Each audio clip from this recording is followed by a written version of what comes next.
Good afternoon, Chair Merman and Education Committee members. I am Senator George Dungan, Georgedungan. I represent Legislative District 26 in Northeast Lincoln.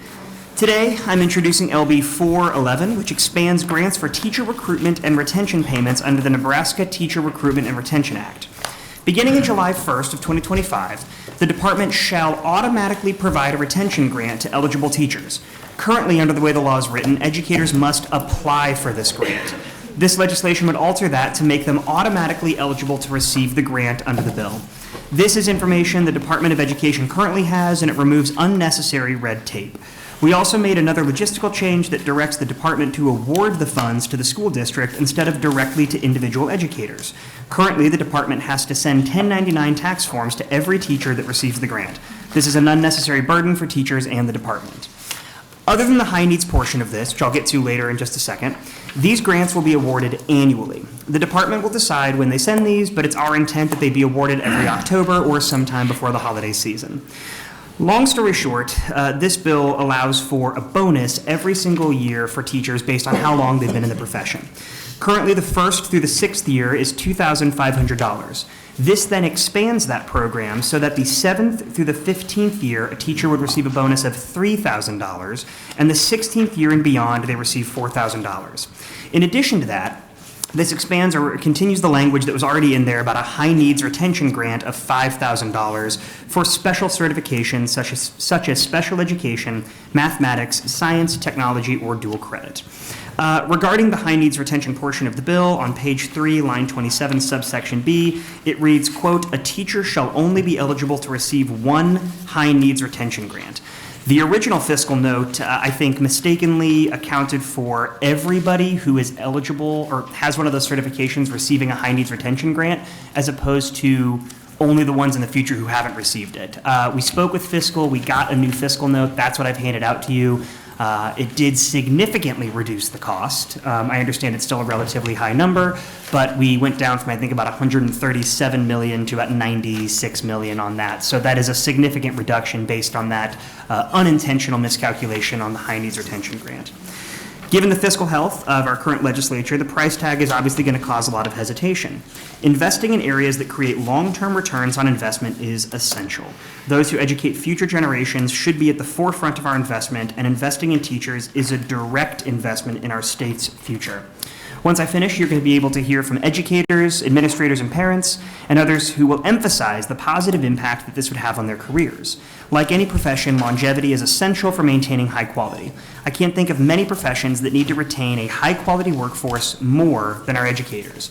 Many of us have an older, more experienced professional mentor. This legislation directly works to retain those who choose to stay in teaching while incentivizing beginning teachers to stay and make educating our children a lifelong career. Just to put it really simply, I know we've done a lot of work in this legislature to bring in new teachers. I think that's fantastic. I think it's essential. This bill seeks to keep those people in the workforce. If we don't keep people in the workforce, then we're just creating this terrible cycle where we have to always find ways to incentivize new teachers. What I did find interesting on the fiscal note was the breakdown from the Department of Education of how many teachers are in their first 6 years, how many teachers are in years 7 through 15, and then how many teachers have currently been teaching for 16 plus years. The largest of those blocks are teachers who have been teaching for 16 plus years. That means those folks are going to retire at some point in the relatively near future, and we're not getting enough teachers in the pipeline to make up for that. So this really is essential. I've talked before, I think in front of this committee, about personal anecdotes with friends of mine who've wanted to be teachers their entire life. They got into the profession and then they left after 2 years. They do that obviously for a number of reasons, but one of the major ones is it's not fiscally solvent for them to stay in that job. There's not enough support. And so this is one piece of the puzzle. I know this doesn't fix the entire thing, but certainly I think we should be giving all of our teachers a benefit, and that's what this seeks to do. With that, I know you've had a long day so far, but I'm happy to answer any questions. Senator Meyer. Thank you, Chairman Goodman. My understanding is to be yearly. Correct. Yep, it's an annual. Well, so the year, every teacher would receive an annual bonus, and then on top of that, you'd be eligible for a one-time $5,000 bonus for one of the high needs areas. So it'd be an annual bonus that you receive, and then if you get a certification in special education or something like that, you could receive that $5,000 bonus once throughout your career. Okay, thank you. Senator Lineski. Thank you, Chair Merman. And thank you, Senator Dungan. Have you seen the movie Back to the Future? I have. 30 years would be about right for me if we could go back. Fantastic film, all three of them. No, so my real question here, well, now I forgot it. So I guess my real question here is just the ability of a teacher. Do they apply for it? Is it an automatic? So that's actually what part of this bill addresses. The legislature passed these retention grants, I think in the last year or two, 2023 they went into effect, or 2024 they went into effect. The way the law was written, a teacher had to apply for it. And I think some folks after me can explain some of the issues with that, but there's been some hoops that have been difficult to jump through. A lot of teachers didn't know they had to do that. So one of the things this changes is it makes it an automatic disbursement as opposed to something you have to apply for. So I think if you're earning a bonus because you're working hard, I don't think you should have to actually fill out the application for that. So this directs the Department of Education to actually send that out. Okay, thanks. Yep. Other questions, Senator Hughes? No, I had one, but Oh. I think you answered it. My question was, why did you switch it to be automatic? Yeah, I think, again, after me, you'll hear from a couple of other folks, but my understanding is these are just now being claimed, essentially, and there's been a number of problems. Seems like the NSCA should have done a better job of shit. I'm totally done. I'm sure they can speak to that after me. I'm sure they're coming up. I will make no comment. I like where this is leading. Any other questions? If not, thank you. Thank you. Fine, we had 88 proponents, 3 opponents, and 1 neutral testifier. Thank you, Chair Merman and members of the Education Committee. I don't want to take too much more of your time. I want to start by thanking all of the people who came in and testified here today. I know it's spring break, and that makes it a little bit easier. But the people who came in and told you their personal stories, I think it carries a lot of weight. As one of the testifiers said, we all have teachers that we can look back on and remember that changed our lives. I won't sit here and list all the ones that I remember, but they all are very near and dear to my heart, and so I am incredibly appreciative for all of the work they do. I think a lot of the questions that were asked were really good, and we dug into a couple of the issues here. Zooming out, big picture, this is an opportunity to pay every single teacher more. And when you go knock doors and talk to your constituents, they ask you what you're doing to actually help. It's really difficult sometimes to say, oh, well, I passed this bill that has a real tangible effect on your life. And in this opportunity, we have a chance to say every single teacher in the state of Nebraska, private and public, is going to get a little bit more extra money in their pocket. It's not a ton. We're not raising everybody's salary by a lot, but we're giving just a little bit more money to make things a little bit easier, and I think that's important. It matters to me, it matters to my constituents, and I think it matters to everybody's constituents here on the committee. Senator Meyer, I really appreciate your questions. I understand it's a very complicated problem, and this bill doesn't fix everything. And I wish it did. That would be a lot easier. But certainly, it is one puzzle piece, like I said earlier, to the larger problem. If we're looking at test scores, and if we're looking at outcomes, having teachers that are leaving and not staying in the profession, or having new teachers every other year try to learn and then quit after a couple of years is certainly not going to help. So I don't think that this, addresses all of the problems with regards to outcomes, but I do know that if we have teachers who are excited to be in the job, who are good about the job, and who stick around the job for long enough, it's going to help our students. We can have a bigger discussion at some point as to whether or not test scores are reflective of actual learning, but I certainly know that what the ill is that this tries to seek to fix is teachers are leaving the profession. And they're leaving because they don't feel supported, they're leaving because they don't have enough money in their pocket, and the job, as I think Senator Linusky also alluded to, is it's difficult. It's getting harder, right? I mean, we live in a modern world with technology and cell phones, and there's behavioral problems. There's no one single solution, but this does try to get people who love this work to stay in this job and not feel like they have to leave. I know the fiscal note is big. I think upstream investments are always worth our time and our money because it's going to save us money down the road.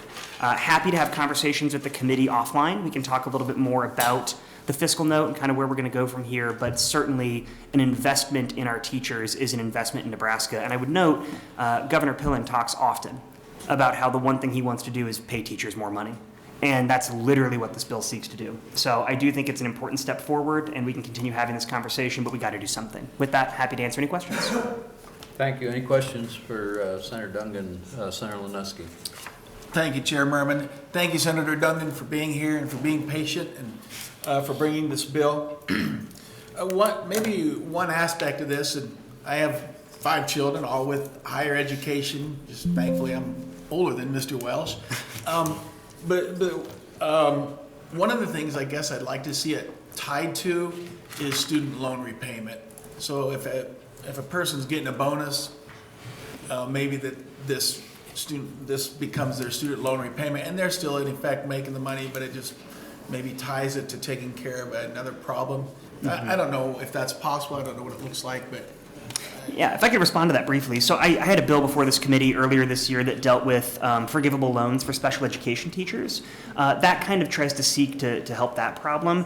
I think when you're talking about student loan repayment, it's a huge problem and it's a big issue, but that's more of the teachers that are entering the field, and this bill is specifically seeking to continue to help the teachers that have been in the field for a while. So I think your idea that we need to address, sort of the student loan repayment makes sense, but I think that can be married with these kind of concepts, which continue to support teachers into the later parts of their career, because I want to make sure those folks have that support too.